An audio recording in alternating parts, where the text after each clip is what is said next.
Thanks, Captain Stoddard.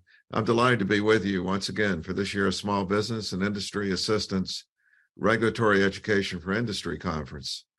This meeting represents an integral aspect of the FDA mission that doesn't get enough attention: the critical support and guidance we provide to businesses, especially smaller businesses, who are involved in the development of new medical products in the areas we regulate. How we communicate with you can make a big difference in your work. Whether you succeed and the speed of reaching a conclusion in product development depend increasingly on communication throughout the life cycle of product development. We support you by providing information and resources that can reduce development time, save money, prevent waste or duplication, and ultimately speed the development of essential and potentially groundbreaking medical products. Developers such as yourselves share a focus with us on advancing and supporting scientific innovation. Of course, we have the challenge of oversight and regulatory responsibilities over a vast range of medical products involving three different centers: our Center for Devices, our Center for Drugs, and our Center for Biologics, as well as many other offices across the agency. I'm pleased that once again this year, all three centers are represented at this conference, offering you the chance to hear from and converse with our expert staff. I should add, from a personal perspective, having been involved with product development in a number of different capacities, including a variety of relationships with startup companies, portfolio selection and venture funding from larger companies, and a good portion of my career focused on clinical research and efforts to strengthen the process by which evidence is generated to evaluate risks and benefits of products, that I especially appreciate the vital role that appropriate interactions with FDA regulators can play during the medical product development process. I'd further suggest that this role has grown in importance in recent years as we, that is, developers like yourselves and we at the FDA, have worked to embrace the truly revolutionary scientific and technological advances before us. We're lucky to be living and working in a time of unprecedented scientific, medical, and technological breakthroughs. We have a deepening understanding of the underlying mechanisms of disease and human biology, genetics and genomics, and the enormous opportunities afforded through the development and application of new technologies, including the expanded ability to digitally collect, review, and share data. These technological advances allow us to envision, explore, and realize unprecedented new approaches for preventing and treating a wider range of previously untreatable diseases. I know that, like the scientists and regulators at the FDA, each of you face challenges in keeping up with these advances. The U.S. continues to be the #1 innovator in medical products, producing drugs, biologics, tests, and devices that fuel healthcare around the world. And I'm proud that the FDA plays a key role in supporting and spurring these developments. But it's important, and in fact necessary, that we don't rest on past successes. To retain our leadership, we need to continue to strengthen our structures, methods, data collection, and science to allow us to be even more efficient, adaptive, and effective in the exercise of our regulatory responsibilities. And importantly, we need to work with developers, though not simply in support of innovation for innovation's sake. There must be an end goal that's focused on patients and consumers. Indeed, it's the essence of the FDA's regulatory role to help ensure that scientific breakthroughs are translated into viable, safe, and effective products that make a meaningful difference for patients and their families.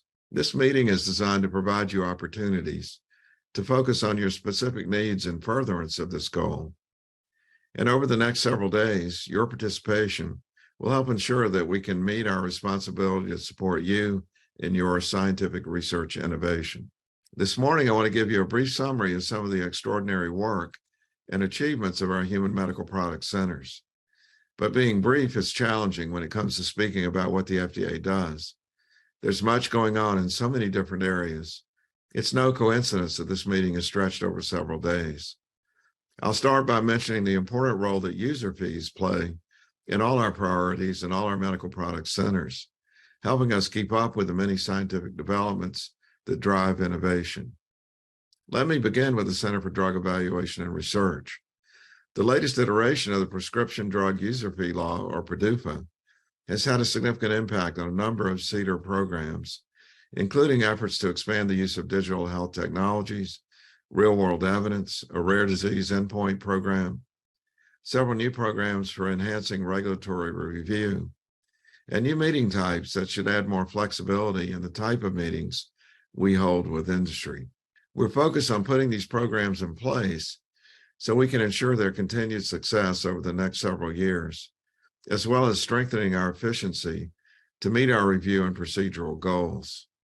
For example, the New Drugs Regulatory Program, or NDRP, modernization effort, is a cross-CDER program focused on improving the efficiency and effectiveness of our regulatory review process.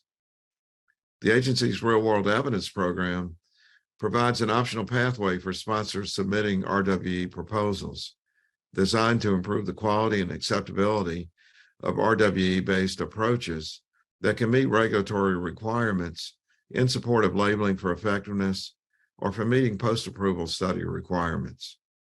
Other priority initiatives include the Accelerating Rare Disease Cures, or ARC program, designed to advance the development of drug products to address unmet medical needs for patients with rare diseases, and a focus on digital health technologies, which offer a vast array of potential benefits in the development of medical products. As the world enters the fourth industrial revolution, in which rich and diverse sources of digital data are available at scale in real time, with potentially unlimited storage capacity, these data are becoming widely available as part of the clinical care system. Digital health technologies, or DHTs, provide opportunities to foster more efficient conduct of clinical investigations. For instance, DHTs can facilitate the conduct of decentralized clinical trials, where data can be remotely recorded and analyzed directly from participants as part of everyday tasks wherever the participants may be, such as home, school, work, or outdoors. And the use of DHTs in a clinical investigation can help improve patient access to and participation in clinical investigations by potentially reducing the burden of required visits to a research site. Let me also briefly mention important work being done in biosimilars. The FDA has been conducting applied research on pharmacodynamic biomarkers to help facilitate biosimilar product development. This research includes clinical pharmacology studies in which participants receive varying doses of a biological product, and investigators determine the biomarker's response.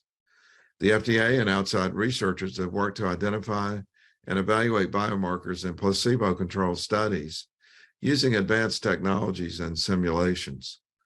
We also released a BSUPA-3 regulatory science pilot program, a research roadmap, to provide additional information about the biosimilar regulatory science research pilot program. I'll turn next to our Center for Biologics. As you know, CBER was at the center of the FDA's efforts to respond to many of the demands we faced during the pandemic. And they've continued to meet the emergency demands involved with reviewing investigational new drug submissions, emergency use authorization requests, and biological license applications for vaccines to prevent COVID-19. Just this April, for example, CBER amended the emergency use authorizations of the Moderna and Pfizer-BioNTech COVID-19 bivalent mRNA vaccines to simplify the vaccination schedule for most individuals. CBER also continues to work to improve health outcomes for people affected by other infectious pathogens by facilitating development of other biological products. This includes other vaccines, blood products, allergenic therapies, bacteriophage therapies, and cellular, gene, and tissue-based therapies, and xenotransplantation products. The range of work is impressive. It runs from the approval of a respiratory syncytial virus vaccine for active immunization for the prevention of a highly contagious lower respiratory tract disease that leads to approximately 60 to 120,000 hospitalizations and 6,000 to 10,000 deaths among adults 65 years of age and older, to the approval of the first fecal microbiota product approved by the FDA for the prevention of recurrence of Clostridioides difficile infection. And CBER is also heavily involved in the advancement of gene therapy. 5 of its novel approvals over the past year have been for gene therapy products. This activity underscores the enormous promise in this area, with profound implications for the development of new treatments and cures for human disease, as well as across the entire spectrum of humans, animals, and plants. Our work in this area, as with much of what we do on medical products, does not simply involve looking at products for review, but also following up to make sure the public understands what's involved with these new therapies and that they are protected from unproven, potentially unsafe, or low-quality treatments. For instance, to reduce misinformation and promote patient engagement and understanding of the cellular and gene therapies, CBER's Office of Therapeutic Products has been strengthening its outreach and engagement activities and building new mechanisms to reach its diverse stakeholders. This includes workshops for patients and advocates and public listening meetings. And at the other end of the spectrum, CBER's Office of Compliance and Biologics Quality has issued a number of compliance actions involving stem cell and related products, as well as letters to clinics, healthcare providers, and manufacturers identified as involved in offering unapproved regenerative medicine products. It's a one-stop shop. Finally, let me turn to the work of our Center for Devices and Radiologic Health, which oversees more than 238,000 different types of devices that are made in over 27,000 manufacturing facilities worldwide. That's an enormous responsibility. And as I mentioned at the outset, user fees have played a key role in the evolution of the FDA's devices program. The most recent version of the Medical Device User Fee Law, or MDUFA 5, is a monumental reauthorization package that includes not only a continuation of device user fees, but also a substantial investment in the future of the agency's medical device program.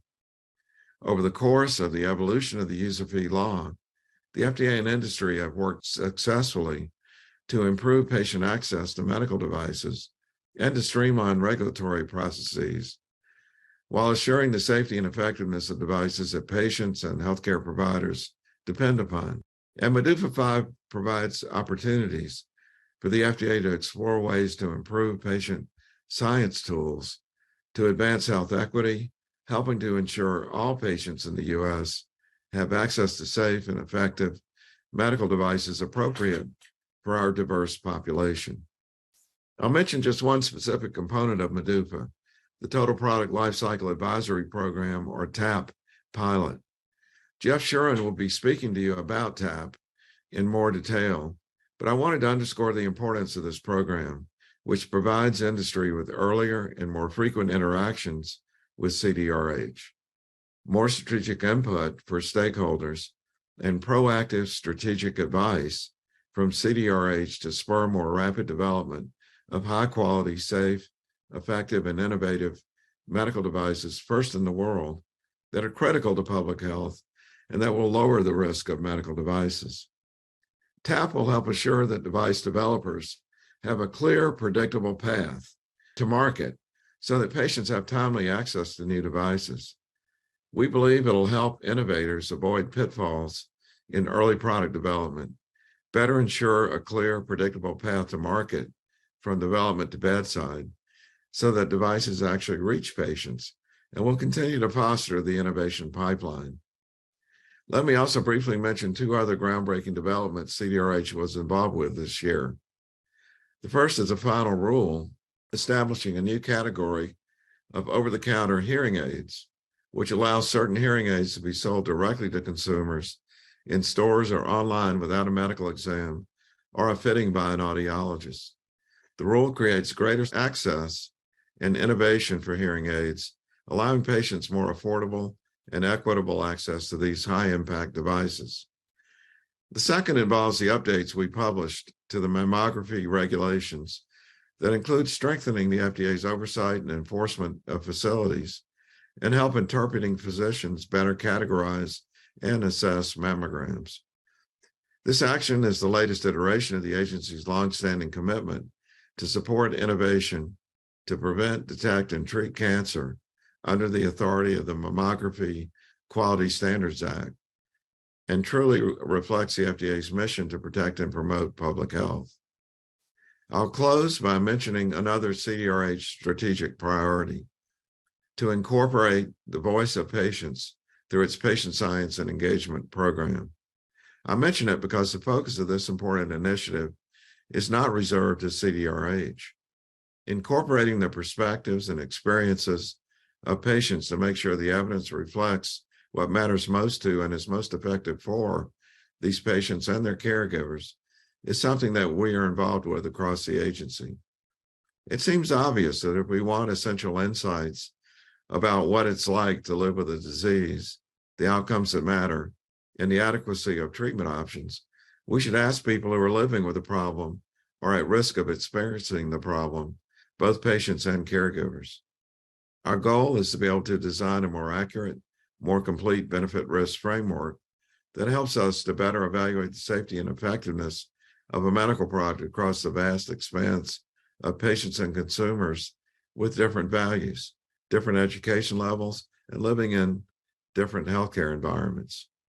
We need to assure that the experience of living with the disease is factored explicitly into development programs for all medical products, including measures of benefit and harms within clinical trials. As I think you can see, there's no shortage of exciting and valuable FDA initiatives and programs that are making a difference. Time has allowed me just to touch on a few recent developments. Luckily, all of you have 5 days to immerse yourself in these and other topics. I hope you'll have an enjoyable and rewarding meeting. And speaking for the outstanding FDA staff, I know they look forward to working with you, both during this conference and in the future, to apply the strongest science and the most rigorous data to achieve the best possible outcomes for the patients we care about. Thank you very much.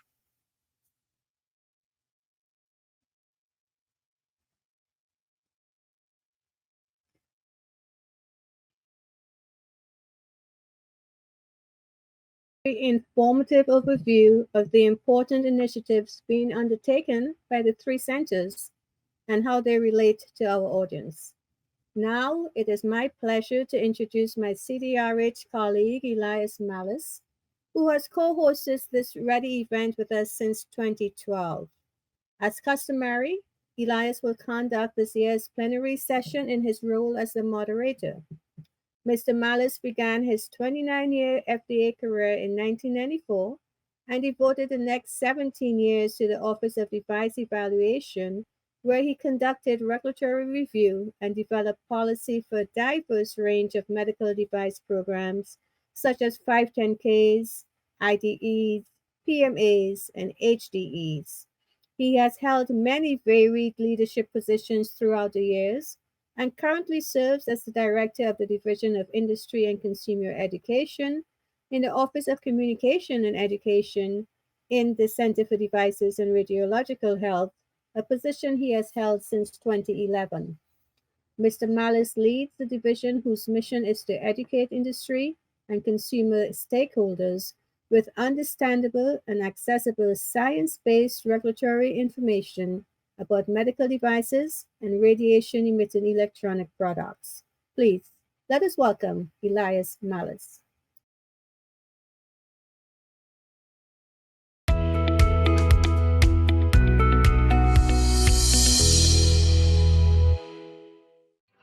Thank you, Brenda, and a hearty thanks to everyone for joining us for REdI 2023. It's great to be with you once again for our 12th year. Now, for our global audience, whether you're following us on YouTube Live or are joining us through the FDA website, it's truly my distinct pleasure to give you a warm welcome to the REdI Annual Conference. And I'm honored to serve as your moderator for this year's plenary session. It's a time-honored REdI tradition to kick off the technical portion of the 5-day conference with the plenary session. This is where all attendees from all the program tracks come together for the one time during the conference for a specific topic that connects us all. It's always a creative challenge and opportunity to select the right topic for the plenary each year, a theme that connects drug, device, and biologics regulatory policy. Now, for those of you who've been with us over the years, You might recall some of the topics we've covered in the past: combination products, rare disease treatments, and real-world evidence. And for the past 2 years, we've focused on FDA's public health response to the COVID-19 pandemic, featuring the 3 esteemed center directors from CDRH, CDER, and CBER. MDUFA, PDUFA, GDUFA, and BASUFA. Now, these aren't phrases you'll find in a child's nursery rhyme. Instead, these words are featured in this year's plenary session. These words are actually acronyms for the family of FDA user fee programs, also endearingly known as UFAs. User fees have served as a vital pipeline of resources for the agency, the earliest of which go back to the 1990s. And these programs renew every 5 years. As good timing would have it, the FDA renewed our most recent round of user fee programs in October 2022. So we thought this would be great timing to give you an update. And we're especially fortunate that we'll once again be joined by the 3 center directors who will provide updates on the user fee programs for their respective centers. We'll hear from Dr. Jeff Shuren, Director of the Center for Devices and Radiological Health, or CDRH. Dr. Patrizia Cavazzoni, Director of the Center for Drug Evaluation and Research, or CDER. And finally, Dr. Peter Marks, Director of the Center for Biologics Evaluation and Research, or CBER. It's my pleasure to now introduce you to Dr. Jeff Shuren, who will get things started for us today. Dr. Shuren has been the Director for CDRH since 2009. Over this extensive time, he has provided executive leadership to advance device innovation and advance the safety and effectiveness of medical devices and radiation-emitting products. Again, thank you all for joining us at REdI 2023 and this year's plenary session titled User Fee Impact on FDA Programs. Let's now hear from Jeff. Well, thank you, Elias. And let me add my welcome to all of you to FDA's Small Business REdI Annual Conference. One of the FDA's user fee programs is for medical devices, the Medical Device User Fee Amendments, or MDUFA program. MDUFA just celebrated its 20th anniversary. When it started 20 years ago, the main focus was providing additional resources to the FDA so we could perform pre-market review in a more timely manner. And over the next 2 iterations of MDUFA, we continued to refine the goals and the program. And then with MDUFA 4, we started to focus in on other areas important in pre-market review, and then MDUFA 5 truly takes it to the next level. Under MDUFA 5, we still have performance goals, and they're a little tougher this go-round, and additional resources so we can conduct more pre-submission meetings. We know how important it is to developers to have the opportunity to talk with our reviewers and get their feedback. And under the pre-submission program, you can send in your questions and we'll provide a written response and the opportunity to meet within 70 days of receiving that request. And the MDUFA 5 program covers so much more. So I'm going to take a few minutes and unpack it for you. In MDUFA 4, we received funding to start a pilot that's called the Accreditation Scheme for Conformity Assessment, or ASCA. Now, under that pilot, we would identify accreditation bodies who would accredit laboratories to conduct conformity assessment testing against international and national consensus-based standards that are recognized by the FDA for purposes of this pilot. And the value of such an undertaking is that if we have high confidence in the laboratory who's doing the assessment, then we don't need to look at the raw data. We can just focus on a summary, which reduces a lot of time that we have to spend in our review.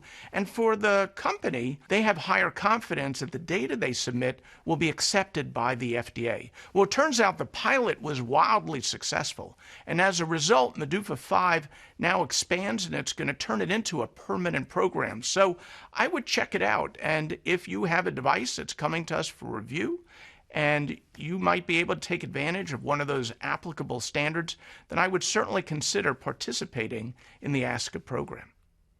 MDUFA 5 also, for the very first time, provides funding support to expand our capabilities to advance international harmonization. We know that in the global marketplace, it becomes ever more important that we converge and optimally harmonize requirements across at least major countries so that developers have easier access into the marketplaces. As part of our commitments, later this year, we're going to put out a draft strategic plan highlighting some of the important areas we're going to focus on over the next 5 years. MEDUFA 5 also provides funding and support to continue to expand our patient science and engagement program. We've been on an over 10-year journey to better incorporate and understand the voice of patients in the work that we do. Early on, we started to focus on methods to better understand and to quantify patient perspectives, such as the benefit-risk trade-offs that patients are willing to make around particular medical devices, what we call patient preference studies, as well as the development of patient-reported outcomes so that we're measuring things that are most important to patients. And with MEDUFA 4, we were able to expand that program, and under MEDUFA 5, we're going to further invest in our capabilities. Under MEDUFA 5, we're going to update some of our policies, like patient preference information guidance, and we're going to expand our activities around patient-generated health data to advance the use of remote clinical trials, and thereby also advance health equity by providing easier and greater opportunities for diverse populations to engage in evidence generation, particularly for clinical trials. MEDUFA 5 also continues to support our efforts on real-world evidence. Starting over a decade ago, we began to focus on creating more infrastructure and assuring that real-world data would be fit for purpose to be leveraged for regulatory purposes. It includes issuing guidance that laid out the factors for consideration to determine whether or not real-world data and the evidence generated as a result could be used to inform FDA decision-making. Part of those efforts was to establish what's called the National Evaluation System for Health Technology, or NEST. NEST is an attempt to build better infrastructure and greater efficiencies so that real-world evidence can be generated and used more often within our ecosystem. And NEST now is transitioning. It already has a series of data partners who then provide data consistent with a common data model. But now NEST is moving over to more of a general contractor approach, where they are leveraging third parties as needed to provide additional capabilities, such as around data extraction and data curation, platform for analysis, and then conducting those analyses to answer important questions for their customers, including those that may be important for the FDA, but also NEST is intended to answer questions that are important for providers and patients to assure safe use of devices, as well as to help inform payers around coverage and reimbursement decisions. Under MEDUFA 5, we'll continue to support those activities, we'll update our real-world evidence guidance, and we'll expand and develop real-world evidence methods and policies for pre-market submissions so we continue to increase the opportunities to leverage real-world evidence in our pre-market decisions as well as our post-market determinations. MEDUFA 5 also supports our digital health program. This too has been on a journey for over a decade. The current statutory framework for medical devices is 47 years old, and it's not fit for purpose for many of today's modern technologies, particularly those that are software-based, like digital health technologies. Recognizing this, over a decade ago, we began to revisit our policies and sort of right-size them under our current authorities to be better suited for digital health technologies. Under MEDUFA 4, we received funding to help build a digital health center of excellence.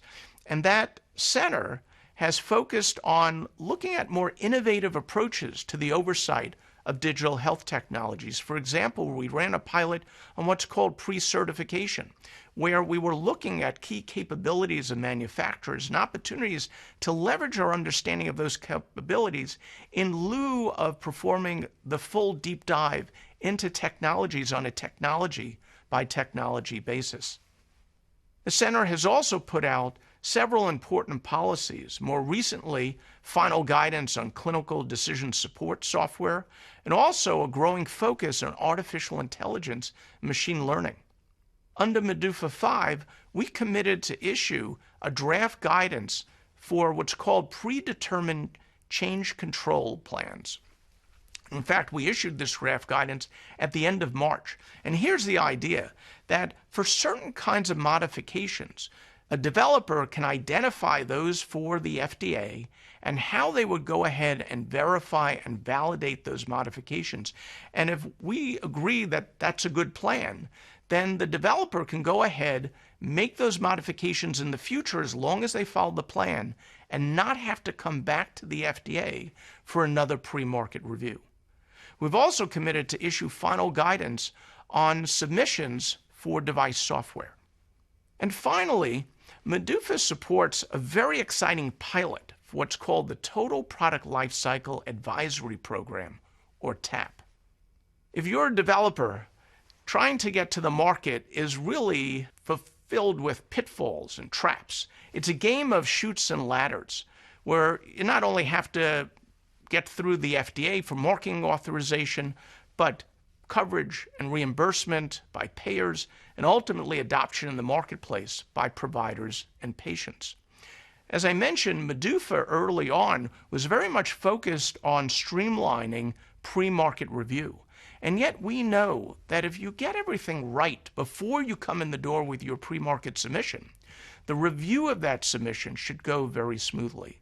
So what TAP is about is addressing those kinds of challenges, essentially the valley of death, going from concept to commercialization.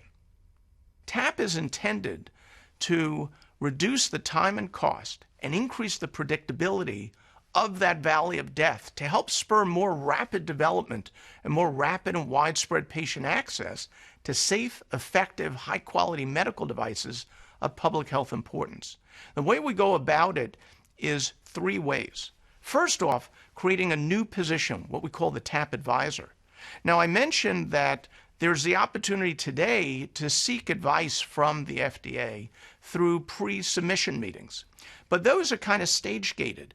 You send in your questions, and then within 70 days, we'll provide you with a response and we'll meet with you. If you have more questions, you throw them back over the transom and that process starts all over again.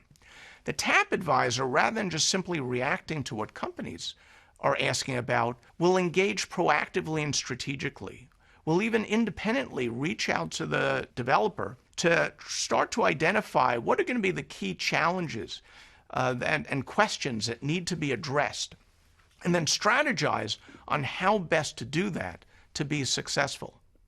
Secondly, we're expanding our review capacity so that we have the opportunity to engage in much faster than that 70-day sort of stage gate approach. Ultimately, we'd like to make this more real or near real time to be able to answer questions. And then third, we know how important it is that developers understand the perspectives of providers and patients when they're designing their technology so that it best meets the value proposition for them, as well as thinking about the design on clinical studies so they're best suited for patient participation. Also, it's important to get the perspective of payers. Therefore, under the TAP pilot, we essentially offer a menu of services, and that includes, if interested, the opportunity to be connected with the key patient groups, provider groups, and payers so that you can develop the best strategy for how to get from concept to commercialization and do that as efficiently as possible. That TAP pilot was just launched in January, and as we committed to do, we're starting with just one Office of Health Technology. So we're beginning with cardiovascular devices, and in the first year, we'll enroll up to 15. Already, we've enrolled 4 companies and 4 technologies, so essentially, we're off to the races. And you can see on the slide how this will progress over the course of MDUFA 5 as we expand to other technology types and have more participants in the program. To be eligible, you need to receive a designation as a breakthrough device and not have engaged with the program in a formal manner. So you've not had a pre-submission meeting. And if you're eligible to be a part of TAP, I highly encourage you to do so, because you'll have that opportunity for back and forth interactions, to engage proactively and strategically, to be connected with other key groups if you're interested, and in fact to help mold that program, because we're innovative in our approach as well. We're going to keep iterating our prototype for TAP over the next few years. And then of course we'll assess its performance, and that will help inform where we go in MEDUFA 6. I know I throw a lot of acronyms at you, and you'll see those in the slides as well, so I gave you a handy-dandy cheat sheet that you can use when you go back over them. So finally, in summary, we have been incorporating the lessons learned from previous cycles into how the MEDUFA program has evolved. And the user fees that we collect are going to allow us to meet the needs of our customers and drive innovation into the future. So with that, I'll say thank you and really appreciate your attendance at today's conference. Thank you, Jeff, for your remarks on how CDRH has implemented user fees to support our various medical device programs. Let's now continue this discussion and learn about the impact of user fees on FDA's drug programs. Dr. Patrizia Cavazzoni is the director of the Center for Drug Evaluation and Research, or CDER, since 2019. In her role, Dr. Cavazzoni provides executive leadership to advance CDER's mission to ensure that safe, effective, and high-quality drugs are available to the public. Thank you, Patrizia. Thank you, Elias, for that kind introduction. I'm very pleased to be here today to talk about the impact of the user fee program from a CDER standpoint. So the user fee amendments have really made a very big difference when it comes to our review programs. Before the enactment of PDUFA in 1992, the agency lacked sufficient staff to perform timely reviews or develop procedures and standards to ensure a consistent and predictable pre-market review process. As a result of that, America's access to innovative new medicine often lagged behind other countries. The user fee programs have enabled the agency to speed the application review process without compromising FDA's high standards for new drug review for safety, efficacy, and quality. The 5-year reauthorization cycles support continuous program innovation, evaluation, and improvement. The enhancements improve potentials for first cycle approvals, as well as getting safe and effective drugs to patients sooner. With these enhancements, the United States continues to be a global leader in drug innovation, and Americans are now typically the first to benefit from new, safe, and effective medicines. So what you see on this graph is the share of new active substances that were launched on the world market by region. As you see, the U.S. is way ahead of other regions. And as I said earlier, this is largely the impact of the user fee programs. Now let me get into PDUFA 7. As I'm sure you have heard from Dr. Marks, when it comes to CBER, one of the major highlights for PDUFA 7 is enhancement of resources when it comes to the review of innovative products in gene and cell therapies. On the pre-market review front, we're also going to see, as part of PDUFA 7, the introduction of new approaches to improve the efficiency and expand the communications in the human drug review program. We're also seeing continuing enhancement when it comes to the application of innovative methods and tools to enhance regulatory decision-making, such as, for instance, digital health technologies. And last but not least, there are enhancements in PDUFA 7 that will facilitate the review of manufacturing supplements, particularly for areas of unmet medical need. Additional highlights on the post-market review front include some changes when it comes to the review of REMS, as well as other areas in post-market review. As I mentioned earlier, there are some enhancements that are really focused on the adoptions of digital health technology and informatics. The program continues on its path to enhance financial management and the transparency on the financial management and resource management.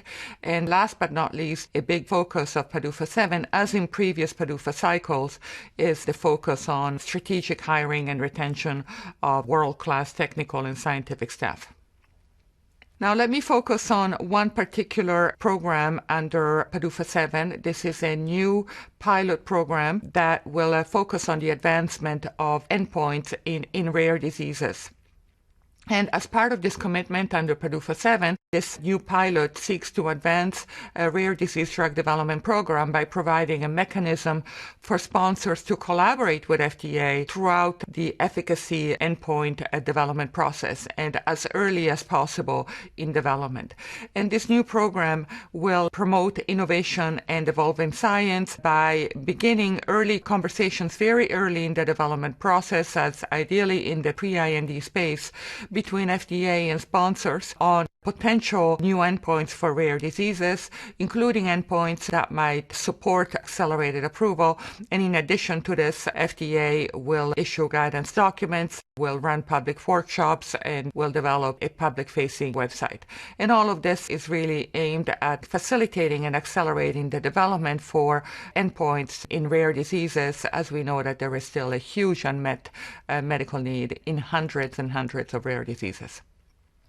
Now, I'm going to do a little detour beyond PDUFA 7 to talk about a new program at CDER that is really very complementary and, if anything, will actually turbo boost our commitments under rare diseases in PDUFA 7. And this is the ARC program, or the Accelerating Rare Disease Cures program. This program was set up at CDER with the vision to speed and increase the development of effective and treatment options for rare diseases in this area of huge unmet medical need. And so we set up this program to really create the connective tissue across all the disciplines within CDER that are involved in the development and regulation of drugs for rare diseases to really turbo boost our efforts in this space. And obviously this includes our PDUFA 7 commitments. Now let me switch gears to the biosimilar program. As you will see in this chart, the biosimilar program since its inception has really led to significant savings when it comes to drug costs, in 2021 reaching $7 billion in the US. So now let me walk you through some of the enhancements under BsUFA 3. First, BsUFA 3 introduces some new supplement types and also some expedited review timelines for certain types of supplements. And this is all pointed at reviewing applications for biosimilars faster and more efficiently so that we bring these very important drugs to market and really facilitate the access to biosimilars and biologics for patients. BsUFA 3 also includes some enhancements when it comes to meeting management and communications, and really adopts some of the best practices from PDUFA 7, keeping in mind that BsUFA 3 is a much younger program, and so we are seeing BsUFA 3 really following in the steps of the PDUFA program. As in the PDUFA program, we're also seeing some enhancements when it comes to pre-licensure inspections, some enhancement when it comes to the review of human factor studies, and also some very focused efforts to improve the efficiency and the effectiveness of how we make decisions about interchangeability, which is a very important aspect of the biosimilar program, and also the introduction of a new pilot program to enhance regulatory decision-making and facilitate science-based recommendations. And I will tell you more about this program in the next slides. As with PDUFA, the BsUFA 3 commitment letter includes also elements related to financial management and transparency, hiring and retention of staff, as well as information technology. Now, let me tell you more about this new BsUFA regulatory science program. We're very excited about this pilot, which really is similar to the very successful regulatory science program that we have had under the generic user fee program, and I will touch on that a little bit later. So this BsUFA 3 regulatory science pilot program is broadly applicable to biosimilar and interchangeable biological product development. However, within this program, program, there are two areas of particular focus, which will be the subject of demonstration projects. The first one is the advancement of development of interchangeable products. This is extremely important when it comes to the adoption of biosimilar programs. Why? Because we want to get to the point where biosimilars are interchangeable at the pharmacy, as currently is the case for generics. And in order to do that, we really have to study some scientific approaches to making determinations of interchangeability more efficient and effective and take less time and effort. And second, we will also have a demonstration projects around improving the efficiency of biosimilar product development, including seeing whether we require sort of less onerous clinical trials and be able to make decisions in biosimilarity with relatively less clinical information. As part of this regulatory science programs, FDA has committed to hold public meetings before October 2025 to review the progress of this pilot program and to solicit input on future priorities. FDA will also issue an interim report on the progress of this pilot and will publish a final summary report on the outcome of this pilot by 2027. As one of the deliverables, FDA has also committed to publish a comprehensive strategy document within 12 months of completing these demonstration projects. Now let me switch over to GDUFA 3. Now, the generic drug program has had a huge impact on the access of drugs for the American people and has generated a huge savings when it comes to drugs in our country. In 2021, as an example, generic drugs generated $365 billion in savings. And the top three conditions that have generated savings for patients, payers, and the entire healthcare system by using generics instead of branded medicines are really three major areas: heart disease, mental health illness, and diabetes. These are all therapeutic areas that include diseases that are very highly prevalent in our country and in the world, and it's not surprising that these are the areas where we have seen the most savings. And to give you another important figure, generics represent only about 3% of total healthcare spending, for a huge impact on sort of the wellness of the American people. The generic drug program has increased access by introducing more treatment choices at a more affordable price, spurring competition, which also has a beneficial impact on pricing. The more competition, the lower the prices, and also, as I mentioned earlier, in lowering costs for the healthcare system. Now let's cover some of the GDUFA 3 highlights. One area that I want to really flag is the goal of increasing the proportion of generic drugs that are approved after only one cycle of review. And historically, for most of the generic drug applications, it has taken more than one review cycle. And of course, after each review cycle entails more and more additional months before the drug is approved. And so one of the major goals is to minimize the issuance of complete response letters and getting to a point when we approve drugs with the first cycle, including some sort of additional tools under the GDUFA 3 program. There will also be some enhancements to refine the pre-facility correspondence process and to sort of expand control correspondence. Other highlights under GDUFA 3 include expanded opportunities for early assessment of drug master files before certain priority ANDAs are submitted in between review cycles. Again, this is pointed to trying to do work sort of upfront so that we minimize the delays in application review. There's also some continued enhancements to the well-established regulatory science program, which I mentioned earlier on when I was speaking about BSUFA regulatory science program. And this program, as I will tell you a little bit later, really continues to be particularly pointed on expediting the development of complex generic drugs. There's also some new goals for suitability petitions, as well as enhancements of the management of user fee resources. Now let me talk a little bit about the communication and review enhancements around the review of generic drug applications. As I mentioned earlier, we really want to see the number of review cycles reduced through the use of imminent approval and goal date extensions, which are new elements of the GDUFA 3 commitment letter, so that we're able to resolve major or minor issues that may arise during an application without necessarily having to issue a complete response letter and then having to start a new review cycle. There are also some revisions to the pre-submission facility correspondence pathway that we think will really further streamline the review of facilities as part of the application. And we are also going to see an expansion of options for advice after a sponsor receives a complete response letter by adding to the scope of control correspondence and the post-control complete response letter scientific conferences in certain situations. And this is again to improve the communication between FDA and sponsors in those situations where we have no option but to issue a complete response letter, but we also want to make sure that the application is resubmitted quickly and that the sponsor has everything in hand to be able to address the deficiencies in the complete response letter.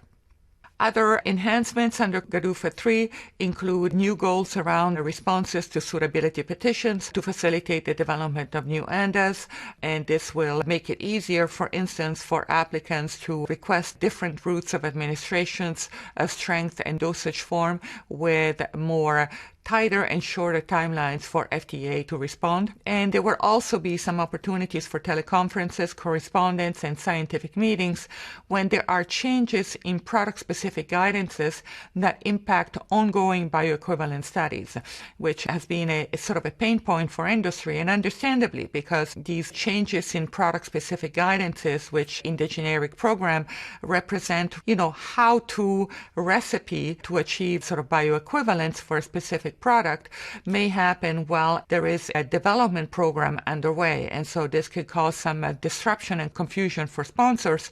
And so we really want to make sure that there is an opportunity to have these meetings to achieve sort of greater clarity as to what the new requirements might be. Now let me speak a little bit more about product-specific guidances. They're extremely important for the generic program. They are really a roadmap on a product-by-product basis to tell sponsors what the expectations are when it comes to achieving bioequivalence, which is really the cornerstone for generic development.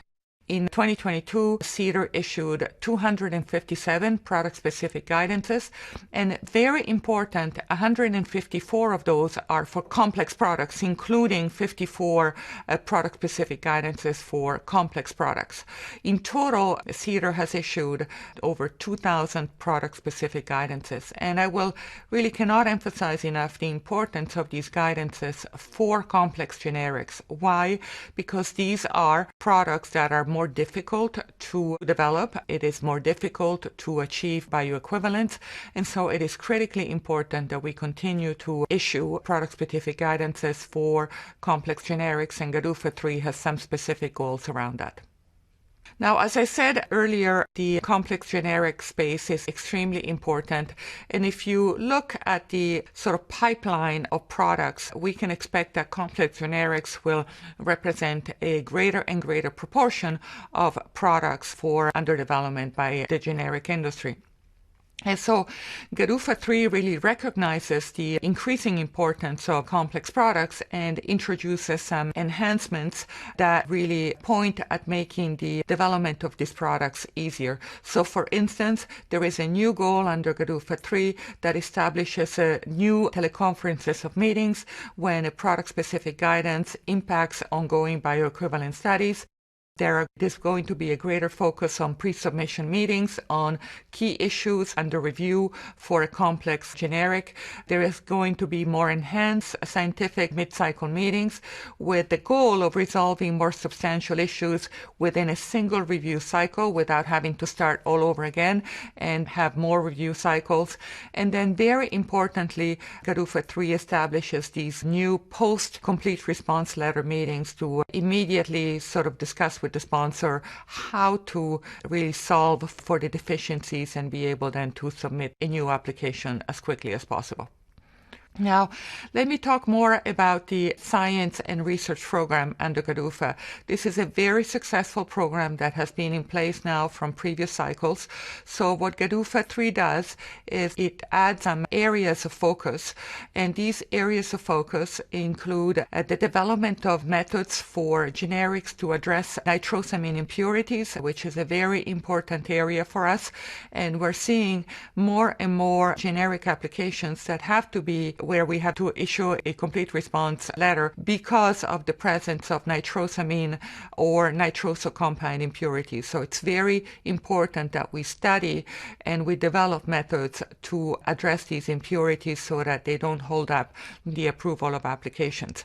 And then other areas of renewed focus under the Science and Research Program is complex generics. And as you can see, there are a host of new areas of focus to improve the efficiency of bioequivalence approaches for complex dosage forms and formulations or for complex drug-device combination products. So in summary, from CDER's perspective, this new cycle of user fee is going to really introduce some very excitement enhancements that will continue sort of to advance innovation as well as support the rigor of our review program through new initiatives and processes. The efforts will cascade throughout various CDER programs, including research efforts and collaboration with industry. And finally, the user fee programs will continue to ensure that FDA remains a global leader when it comes to innovation and bringing new therapies to patients in areas of unmet medical needs, as well as making these therapies more affordable. Thank you for your attention today.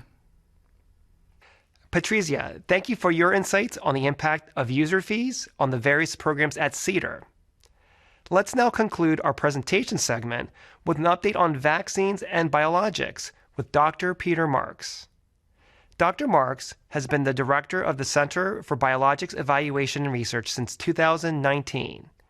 Over this time, he has overseen CBER's efforts in assuring the safety and effectiveness of biological products, including vaccines, allergenic products, blood and blood products, and cellular, tissue, and gene therapies. Let's now hear from Peter and his perspective on the user fee impact on various CBER programs. So now that you've heard from Dr. Shuren and Cavazzoni about the various user fees, it allows me to tell you how the user fees impact on our work at CBER, and particularly to give you an example of how one of the areas that we work in relate to the user fees. CBER products include a variety of biologic products, including blood products, vaccines, allergenic products, and cell, tissue, and gene therapies. So a pretty wide span of different biologic products, some of which have relatively complex manufacturing requirements for their production.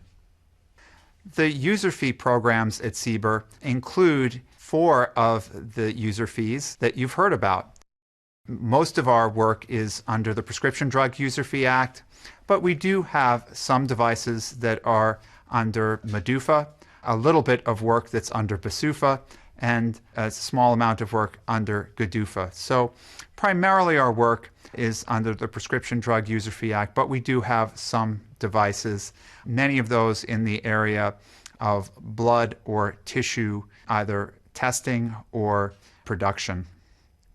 One of the areas at CBER that has undergone tremendous growth over the past years have been cell and gene therapy. And you can see here on the slide that the growth in this area has been year over year until relatively recently. And recently, obviously, we had the pandemic, which may have been responsible for a little bit of the slowdown.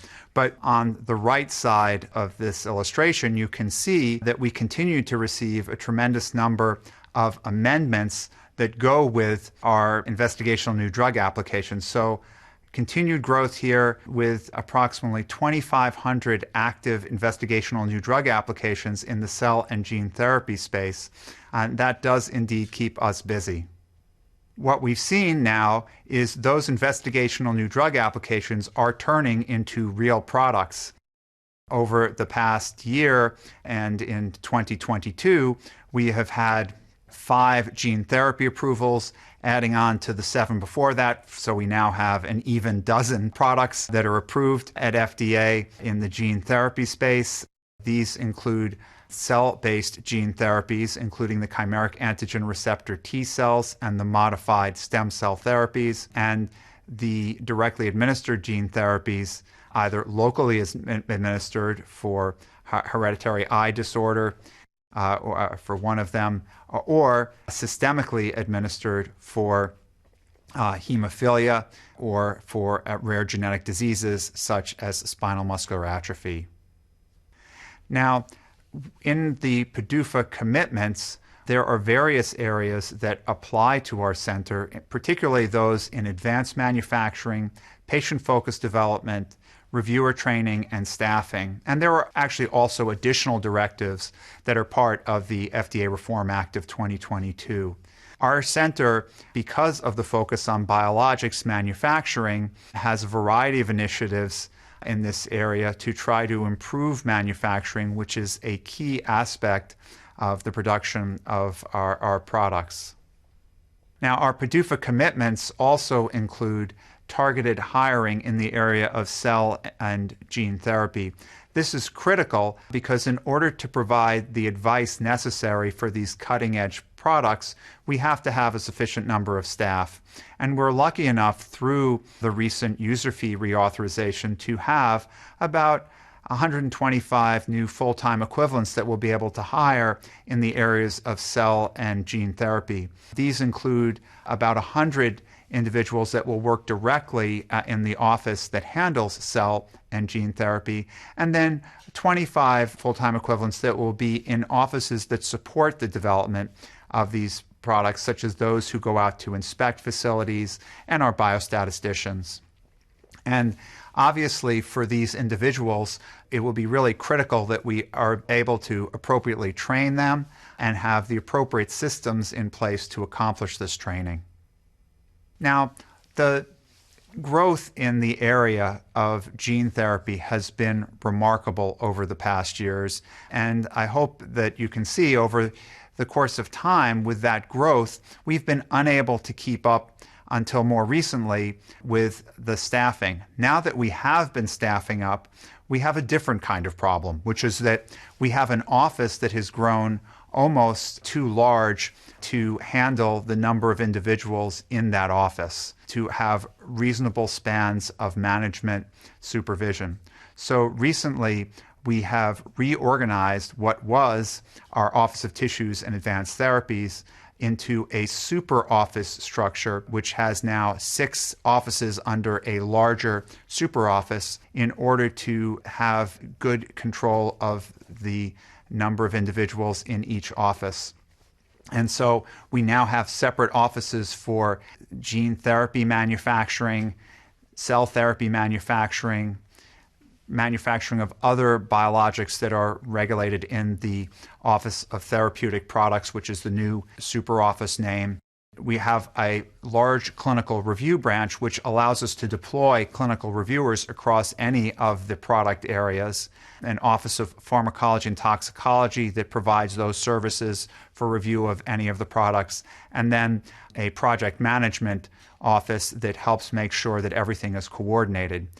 By having these different offices now, we're able to have reasonable spans of control with about 80 to 125 individuals in each office, and that allows us to deploy our resources more effectively and make sure that there's appropriate management supervision as we move forward. I want to highlight now some of the gene therapy initiatives that will be taking place as part of our PDUFA work during the coming years.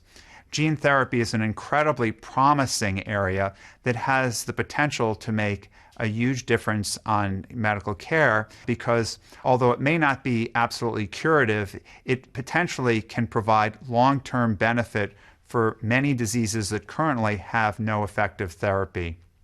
And to try to accomplish our goal. We're going to be continuing to work on advancing manufacturing technologies for cell and gene therapy through additional research in this area.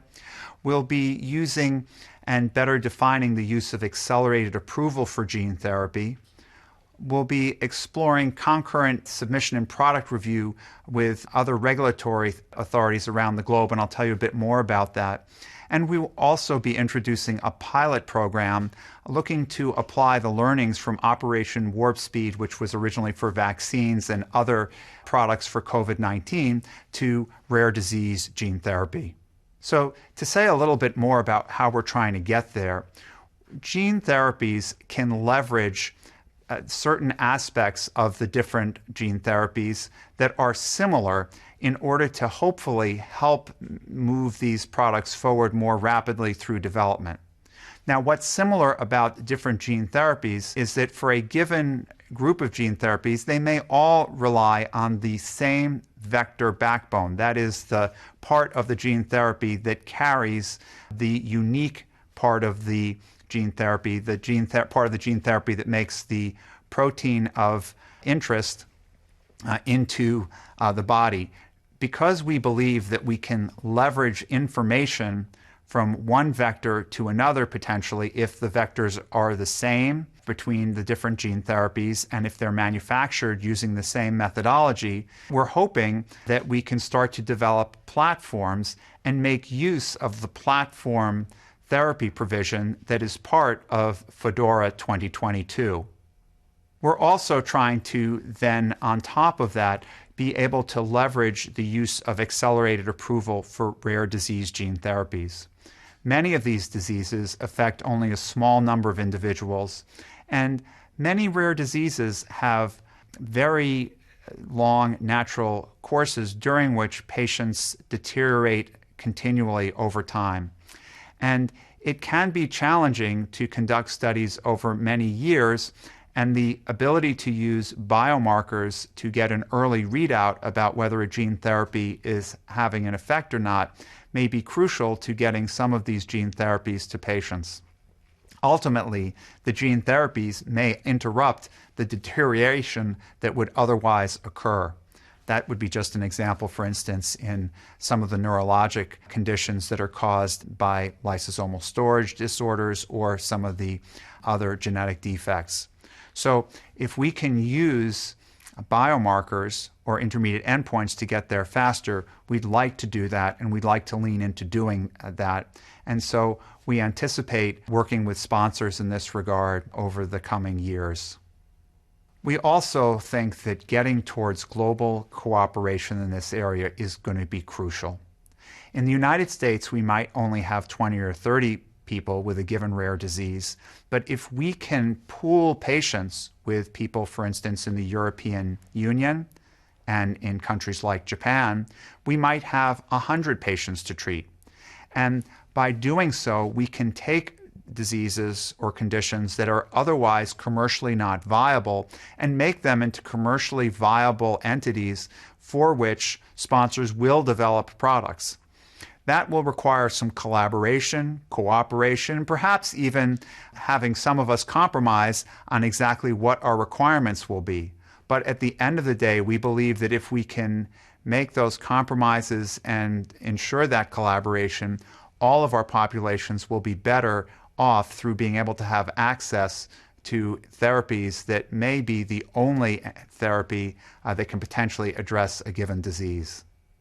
And finally, we've come to realize from the Operation Warp Speed that was done as part of the medical product development for COVID-19 that communication is one of the most critical things that we do with sponsors at FDA. It's probably among the most important things we can offer to help product develop move forward, particularly in this space of rare disease gene therapy, where things are so new and cutting edge that the ability to have an ongoing dialogue may make the difference between years in having a therapy make it to market. The idea here is that currently meetings are held in a way that means that sponsors often wait a few months between sending in a meeting request and getting feedback.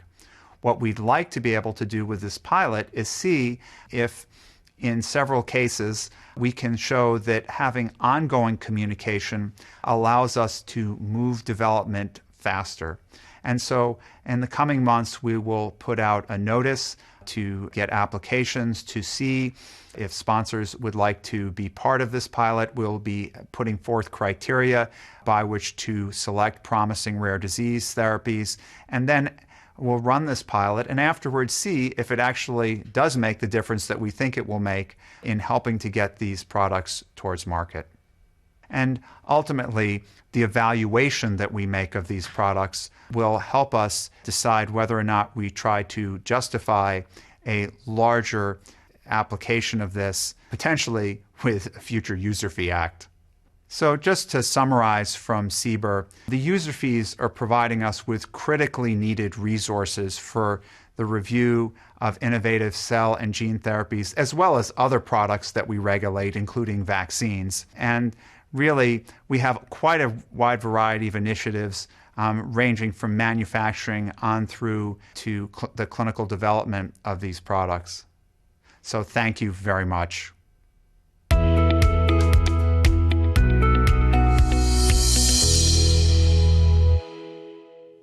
Thank you, Peter. And thank you to all of our panelists for your remarks on the user fee impact on various FDA programs. You shared a lot of great information with us today. Once again, I'm Elias Mallis. Let's now continue the plenary session with our roundtable discussion. The user fee programs generate a lot of questions to the FDA, and we got into some very interesting specifics in the presentations just now. Based on all of this, we've come up with a few questions as we have a conversation about user fees. Now, for the first set of questions, I'll read out the question and ask each panelist to share their thoughts about the topic. So let's get started with our very first question. Jeff, I'd like to start with you with our first question. And this is an update to what we asked last year when we talked about COVID. To what extent would you say our experiences with COVID had an impact on the user fee programs we've put into place with these recent user fee programs? I do think there's been an impact of the experiences we had with COVID, and it's both indirect and direct. Indirect in the sense that we learned from COVID how important it is that we have an agile organization. You know, during the pandemic, we had to adjust as quickly as circumstances on the ground changed. And in today's world, you know, science, technology, societal values and needs are evolving faster and faster. And so we've got to be a nimble organization. So we've learned from COVID, and we've already been starting to make changes in the program to be more agile. It's also had a direct impact. You know, during COVID, we gave the opportunity for developers to work with us in near real time for us to answer their questions, what we call the pre-emergency use authorization. And it was incredibly impactful for helping us authorize over 2,800 medical devices for COVID. And we were able to do that really well early in the pandemic. We're going to have so many submissions. Well, that experience helped inform our development of the TAP pilot. Really baked in those lessons learned into the pilot. Excellent. Thank you very much. So, Patrizia, we'll ask you the same question. What was the impact of COVID on the user fee programs that you started to implement at the end of last year? I'm going to take a slightly different angle than Jeff, but it's complementary angle. What we learned during COVID is that the user fee programs were actually foundational in our ability to be able to do the work that we needed to do to develop new therapeutics at CDER, for instance. So the structure that has been established through the user fee programs, the processes and so on, were really, essential and foundational. As with CDRH, we had to learn to be more nimble, more agile within the established framework of the user fee program. So without the foundation when it comes to processes, when it comes to staffing, the ability to have the appropriate scientific staff and the resources to hire them and to maintain them, we would not have been able to do nearly as much as we did to respond to the pandemic. Thank you very much. Let's wrap up this introductory question with you, Peter, with your thoughts. Yeah, so I think I would have to agree with Jeff that for us, we did a lot of work on emergency use authorizations. A lot of that work was not user fee work, but it has rubbed off into us understanding for our user fee work the need to be ever more agile in how we adapt to the challenges. We're seeing very innovative products that are being submitted as part of the user fee program, and understanding how to adapt to now having very complex combination products that require complex review, and the need for more real-time interaction with sponsors has been an important learning. Excellent. Thank you very much. All right, for this next question, we'll start with Patrizia. Our user fee programs operate in 5-year cycles, and we launched this current set of programs in October 2022. Now that we're approaching the completion of the first year, can you share a status update on how the rollout is unfolding?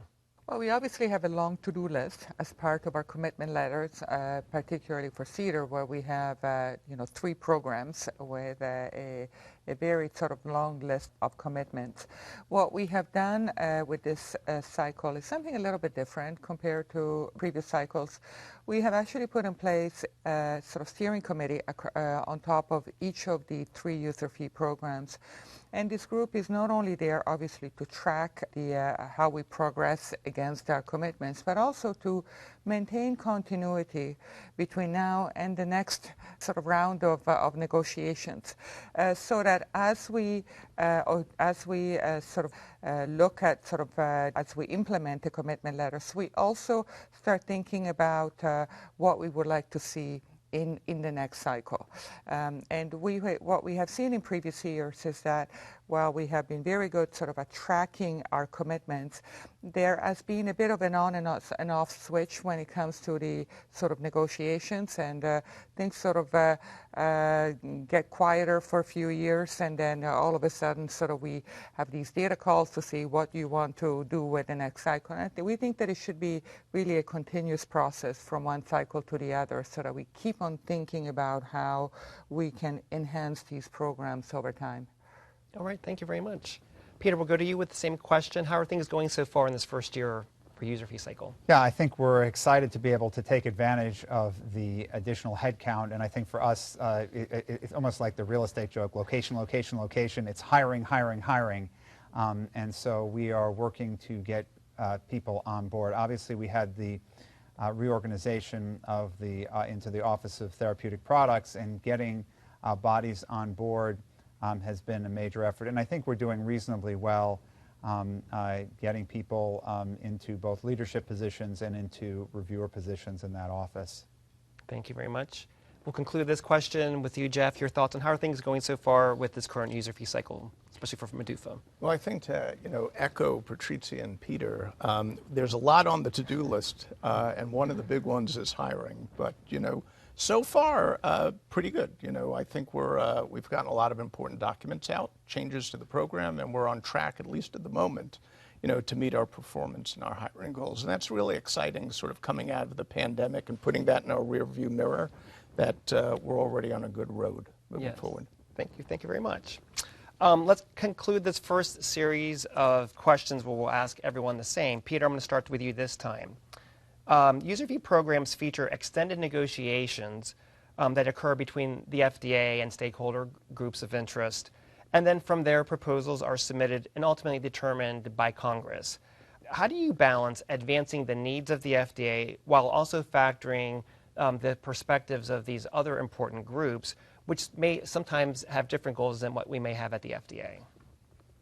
I think it's a matter of balancing, exactly as you say, and finding the sweet spot in what industry may want and what FDA may want.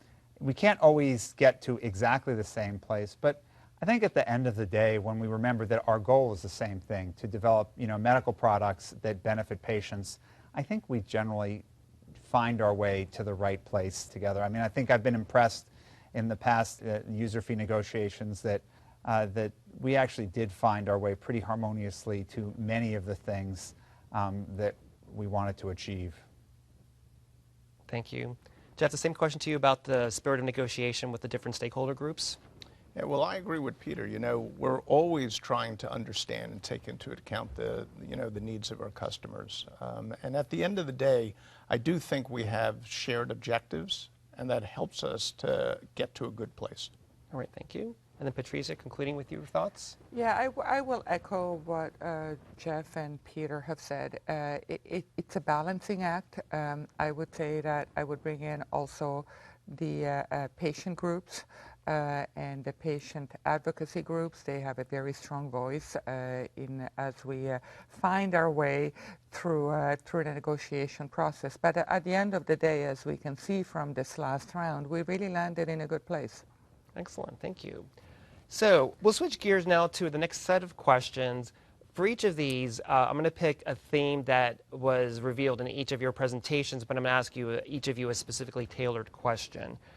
So Jeff, we'll start with you again for this first question.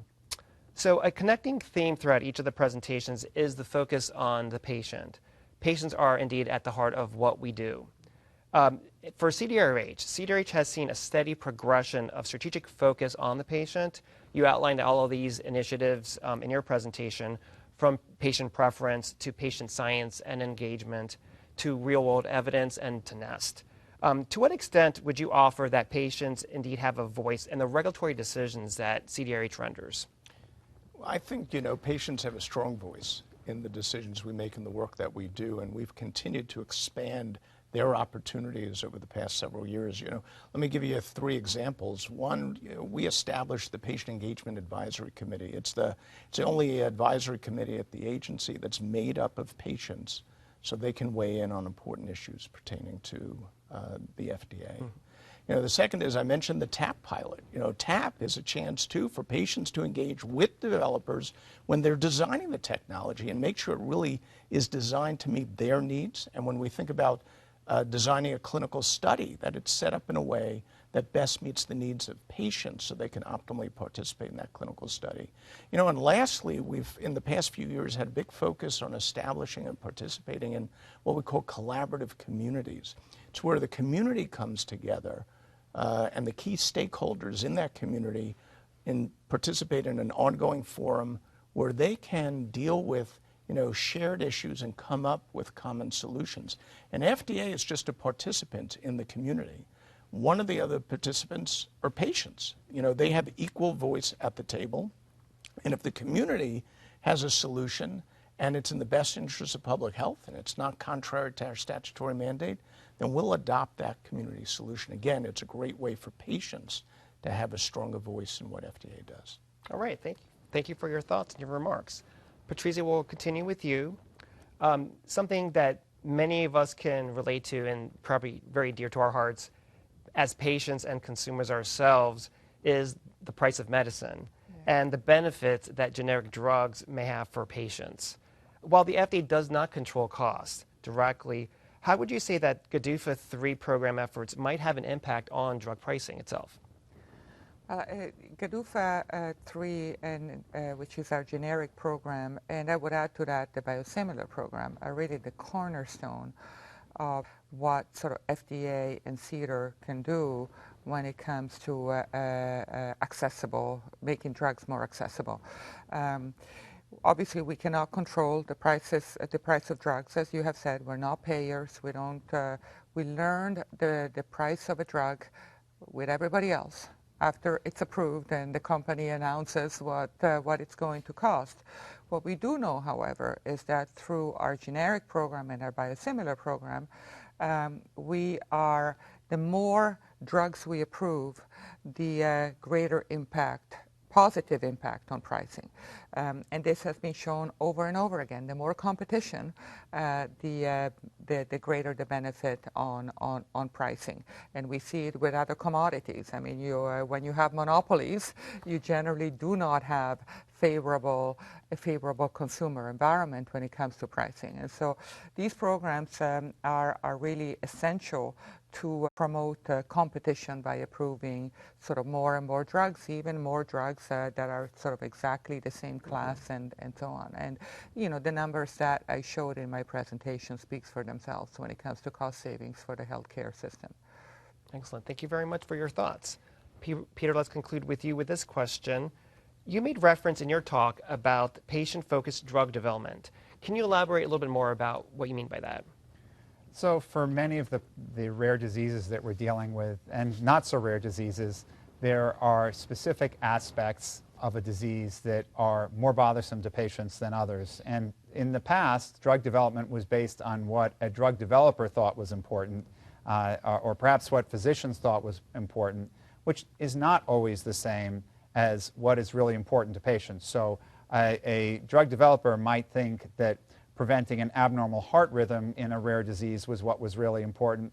But it turns out that, for instance, for the patients, it was the fact that they just felt really tired all the time, and a therapy that addressed that fatigue that came from the underlying genetic disorder was more important than just addressing some cardiac abnormality. I mean, they're both important, obviously, but making sure that we focus at least part of what we're doing on what really matters to patients is important. Excellent. Thank you very much. So for our next question, we'll talk a little bit about how FDA engages early with our stakeholder community. Early engagement with our stakeholders is another recurring theme that came up in your presentation. So Patrizia, I'll start with you for this follow-up. You mentioned improving the efficiency and expanding communications in human drug reviews. Can you share a little bit about what this looks like and perhaps comment on the regulatory submission meetings between FDA and sponsors that take place? For sure. So I'll give the example of one of the enhancements in PDUFA 7, which is the rare disease sort of endpoint pilot program. So what we find, unfortunately, more often than we would like to see are situations where drugs for rare diseases, sometimes even the first drug for a rare disease, are submitted to us through an application, and there is still lack of clarity about the endpoint and some very basic aspects of drug development. And so particularly when it comes to identifying new endpoints for clinical trials for drugs for rare diseases, that might allow us to actually make those trials more efficient and to make the development program shorter. It's very important that we have discussions very early in development. It's very difficult to have those discussions 1 week before we have to make the decision on an application. The ideal place to have those discussions is actually even before the first studies in humans, what we call the pre-IND space.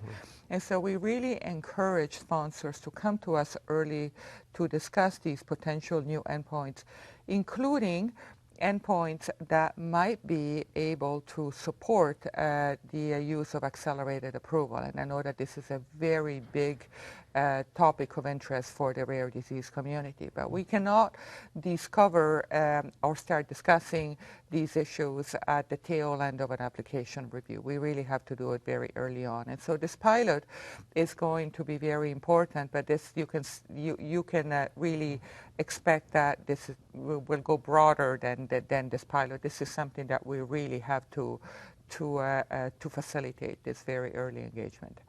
Excellent. Thank you for your thoughts there. Peter, we'll continue with you on this question theme of early engagement.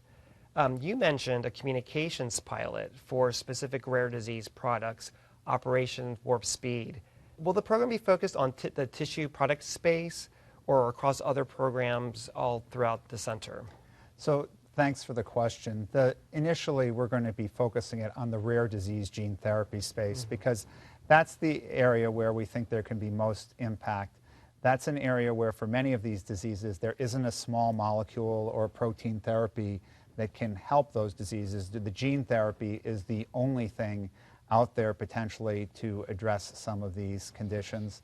And so seeing those gene therapies, particularly for diseases where the disease takes someone's life early or leads to severe disability early in life, we'd like to try to see if we could address those more rapidly. That would mean making a big difference in how people survive or function, and so we want to see if this communication can accelerate that, because even a 25% reduction in the time for getting something through our process would mean a lot to patients and their families. Excellent, thank you. Jeff, we'll conclude this question with you. A new initiative rolled out in Medufa 5, and you've already talked about it already here, is the Total Product Lifecycle Advisory Program, or TAP. It's a very fascinating concept. And can you share a little bit about how this was developed? How did it come to be? Well, in part, it's informed by our experiences from COVID, that early engagement with developers, but also our experiences with developers across the life cycle of the product, and understanding what the challenges are that face them. In fact, the person we brought in who really has led this effort, Doug Kelly, one of my deputies, was a venture capitalist for 30 years. So he saw firsthand what it took, to create companies, to create products, and also has seen the failures too and the things that go wrong, and has really brought that mindset into informing the program. Excellent. I have a part two for you to ask. In your presentation, you mentioned some quantitative metrics for the assessment of the pilot. Do you have specific goals for these metrics that you've identified? Well, we do. One of them is around those interactions. So prior to TAP, you can engage with us and get our feedback anytime, on the pathway. You can do that early in development, but you can go up to 4 topic areas in the pre-submission. You send in your questions, you throw them over the transom, we send back written responses, and we'll meet with you in 70 days, right? And if you have more questions, you get to throw them over the transom and get to do it all over again. TAP is saying, well, let's first of all shrink that time frame, and let's try to get to much more fluid back and forth. So we did put in at least goals, and if you're going with what would otherwise be a traditional pre-submission, we're going to say rather than 7 days, we're going to do it within 40. In fact, we want to do it sooner. Unless it's biocompatibility, sterility, that's 21 days. And a lot of things that don't rise that level will engage within 14 days. We kicked off the pilot already, our involvement with the companies. Literally, we are having multiple conversations with them already just over the past few weeks to try to problem solve. So we're going to evaluate that performance. We're also going to look at, customer satisfaction. And that's all the customers, the companies, the patients, the providers, the payers, and our own folks at the FDA. Wonderful work. It's a very exciting program for our center, so thank you for spearheading that effort. So for our next round of questions, I'm going to just pick on unique questions from each of your presentations that you shared. So Peter, we'll start with you with this first set of questions. As you outlined in your presentation, CBER leverages 4 different user fee programs, 2 of which are impacted by our 2 other centers, Medufa for CDRH and PDUFA for CDER. How does CBER approach these multiple joint efforts? Do you collaborate with each other? Do you work independently? Can you share a little bit about that since you have so much involvement with different programs? Yeah, no, I think we are I think we are the cross-center because it actually goes broader than the other medical product centers, because some of our products even cross into the veterinary medicine space and into the food space because of the crossover between some of the nutritional products and the probiotics used for medical purposes. Same thing goes with some of the animals that are then become medical products because of either the products made from their milk or tissues. So we have a lot of crossover, and I think it's a matter of just working seamlessly with the other centers. I think we take a role in helping to develop guidance in these other areas to a greater or lesser extent, depending on how much we actually have interest in those areas. Obviously, PDUFA, we have a lot of interest in. Medufa, a fair amount, and then we are a small player in the BSUFA and GDUFA area, but still, because at some point we're hoping to see more biosimilars, we still take active interest in these areas. Excellent, thank you. Jeff, we'll go to you with the next question. In your remarks, you spoke of the digital health journey for CDRH, both with a number of remarkable prior accomplishments, as well as a lot of ongoing efforts that are happening even right now. As we all know, technology continues to evolve at such a rapid pace in many domains, and of course, through medical devices as well. Where do you see the future of digital health products and how CDRH in particular may approach their regulation in the future? Well, it's a great question. In the U.S., we spend more money on health care per person than other developed countries, and yet our mortality is much greater. Folks die younger here in the U.S., and that's got to change. And ultimately, to get there and to be able to provide access to all people and deal with issues of health equity, you got to move care from healthcare facilities to where people are, whether it's at home, at work, and at play. And it's digital health technologies that are really the linchpin, that bridge not only for people with their providers, but that connection to be able to be in there to help with prevention in the first place, then diagnosis and disease management and intervention. Ultimately, we're looking at you've got to transform integrated healthcare delivery and where you provide it. And that's our big effort on digital health, is to try to advance that future state for the U.S. healthcare system. Thank you for your thoughts there. And Patrizia, we'll turn to you for the next question. As we know, FDA is a science-based regulatory agency, and you outlined the importance of research to advance regulatory science for drugs. Can you elaborate on the selection of priority initiatives that CDER has selected? And are there other areas of importance to come with respect to regulatory science?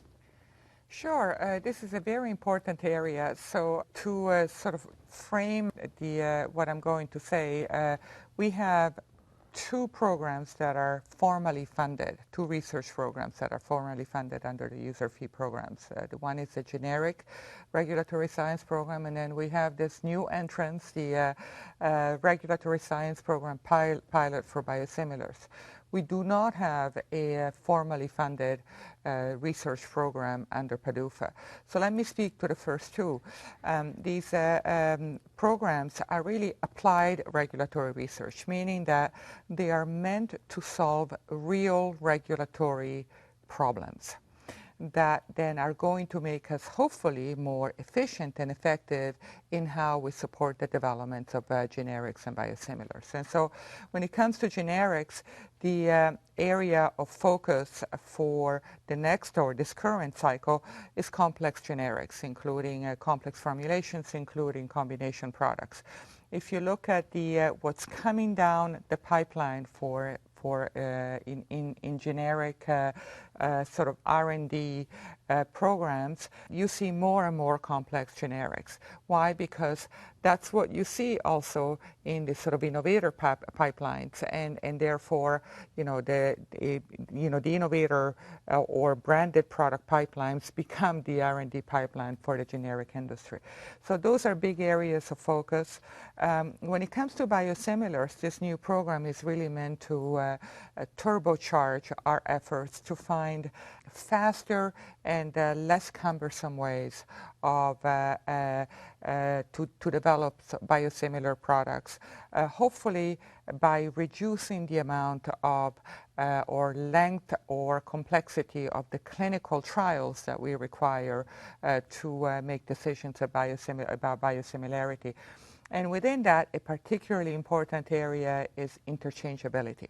We want to get to a point where we can make decisions of interchangeabilities more efficiently and faster. And in order to do that, we really have to research this area. We have to have a research program that answers a very important scientific and technical questions that hopefully then will chart the path for us to be able to expedite these decisions.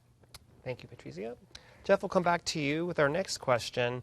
And as I look at our panel, I think you have the most experience with our user fee programs, having been Center Director the longest of our three esteemed panelists here. So as you reflect on the history of the MDUFA program over these years, how would you say it's evolved over time and over these years, and how you've approached these user fee cycles as now we're at MDUFA 5? Yeah, I've got a few battle scars from over the years. We started small. Again, the focus was on pre-market review, and I think with every cycle, we continue to learn on the program. We take those lessons learned and we make mid-course corrections, we make enhancements. But over time, too, we've become, I think, far more strategic in what we do. We've built out the program to kind of target key areas, and now growing even further to truly try to address going from concept to commercialization. When we look at it, first of all, we're always thinking about, as Patrizia said, you're always thinking about what the next MDUFA maybe looks like. We're always planning for it. And we kind of start with, our vision on the center, and where we think the ecosystem should be at the end of the next MDUFA cycle and thereafter. And then we look at MDUFA and say, how could MDUFA be appropriately modified to then help meet that future state? And that really drives us, what we do. Thank you. Patrizia, we'll go to you with the next question. You talked about FDA staff hiring and retention. I think that came through also in some of the other presentations. But as staff hiring and retention as core highlights for both PDUFA and BsUFA efforts, can you share a few examples of some of the strategies that CDER has taken to advance these efforts? Well, as you heard from Jeff and Peter, we all have hiring goals as part of the user fees. The strategies that we have taken is really has been fundamentally based on our use of the 21st Century Cures Hiring Authority, or Title 21. So our ability to meet the user fee commitments is intrinsically and very tightly connected and dependent on our ability to use Title 21 in a way that is not overly bureaucratic and does not create problems with the center.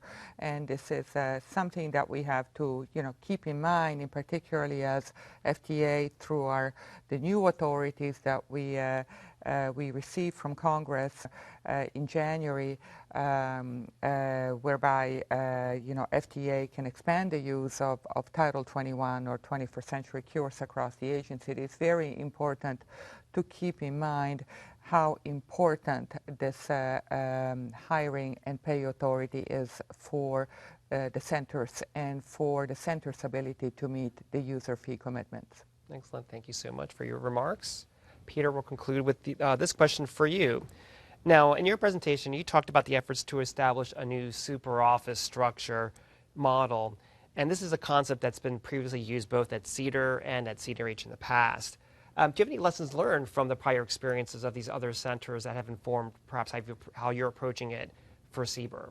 Yeah, I think we're trying to learn from the best practices by essentially deploying resources most efficiently, trying to avoid duplication of functions while having optimal coordination. So we'll continue to learn from best practices, I think, as we watch our other centers go forward with this. But I think the concept of a larger office that can have coordinated functions, certain things you actually can get economies of scale on, other things you can't, and to deploy that correctly is what we'll aim to do. All right, thank you very much. We're going to wrap up our segment with a couple of questions I'll ask for each of you again. Patrizia, we'll start with you for this. Again, thank you for the time that you've taken, and we really appreciate it. For this first question, looking ahead, and this again has come up during the remarks just now, at what point do you start to look ahead and start to plan for the next user fee cycle? And can you share what goes into that planning? Yeah, so as I mentioned earlier, at least when it comes to CDER, which is a very large center, so it takes a lot of effort as the center director to just, get all the parts to talk to each other. It used to be, a bit of an on and off switch. About, 2 months before, a couple of years or a year and a half before the next sort of the renewal date activity would start up, there would be a data call across all of the office to say what are some of the ideas that you have, and et cetera. Right? That worked well, and it really got us a long way. And as a way to continue to enhance that, we think that it needs to be sort of more continuity, more ongoing sort of thinking about potential enhancements, like you've heard from CDRH, from Jeff, and really think along the way about